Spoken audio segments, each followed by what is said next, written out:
Hi friends, இன்னைக்கு நம்ம வீட்டில் என்ன சமையல் பார்த்துடலாமாங்க. இன்னைக்கு நம்ம வீட்டில் என்ன சமையல்னா மீன் தாங்க இன்னைக்கு சமைக்கலான் இருக்கிறோம். ஹரி ஊர்லேருந்து வந்திருக்கிறதுனால அப்படியே சரி மீன் எடுத்து இன்னைக்கு சமைச்சிடலாம் அப்படின்னு சொல்லிட்டு மீன் வாங்க வந்தாச்சு. நம்ம வீட்டு குட்டி குருமெல்லாம் அப்படியே கூப்பிட்டு வந்தாச்சு. தம்பி பசங்க இன்னைக்கு ஹரியை பார்க்கறதுக்கு வீட்டுக்கு வந்திருந்தானுங்க. அப்படியே அவனுங்க மீன்லாம் வாங்கிட்டு வந்து வச்சுட்டு டான்ஸை பார்த்தீங்களா, தேவுக்கு சும்மா பாட்டு போட்டு விட்டு சும்மா அப்படிதான் டான்ஸ் ஆடிட்டே இருந்தான்.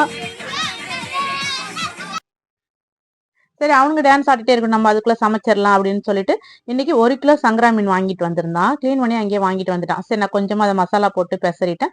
கொஞ்சம் குழம்புக்கும் எடுத்து வச்சாச்சு. சங்கரா மீன் செம்ம ரேட்டுங்க. அது இல்லை, எல்லா மீனுமே கொஞ்சம் இன்னைக்கு ரேட் அதிகமா இருந்தது. இன்னைக்கு நான் வாங்கின சங்கரா மீன் வந்து 1 கிலோ 400 ரூபாங்க. உங்க ஊர்ல என்ன விலை வைக்குதுன்னு சொல்லுங்க. சரி வாங்கிட்டு நான் அப்படியே குழம்பு ரெடி பண்ணியாச்சு. சங்கரா மீன் குழம்புல லாஸ்டா கொஞ்சமா தேங்காய் பால் ஊற்றினா சூப்பரா இருக்கும். அதே மாதிரிதான் லாஸ்டா கொஞ்சமா தேங்காய் பால் ஊற்றி கொதிக்க விட்டுட்டு மீனையும் போட்டு மீன் குழம்பு ரெடி பண்ணியாச்சு. பக்கத்துல கொஞ்சமா அப்படியே வறுத்து பசரி வச்சிருந்தாங்க, மீனையும் அப்படியே வறுத்தாச்சுங்க.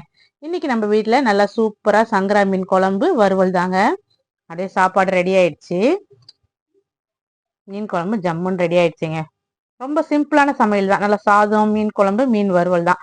அப்படியே இன்னைக்கு எல்லாம் உட்காந்து அப்படியே சாப்பிட ஆரம்பிச்சாச்சு. இன்னைக்கு வீட்டுல இல்ல, அவங்க வண்டிக்கு போயிருக்காங்க, நாங்க மட்டும்தான். அப்படியே சாப்பிட்டு ஜாலியா இன்னைக்கு என்ஜாய் பண்ணாங்க. இப்படிதான் இந்த சண்டே போச்சு. உங்களுக்கு இந்த வீடியோ பிடிச்சிருந்தா லைக் பண்ணுங்க, சப்போர்ட் பண்ணுங்க. பாய்.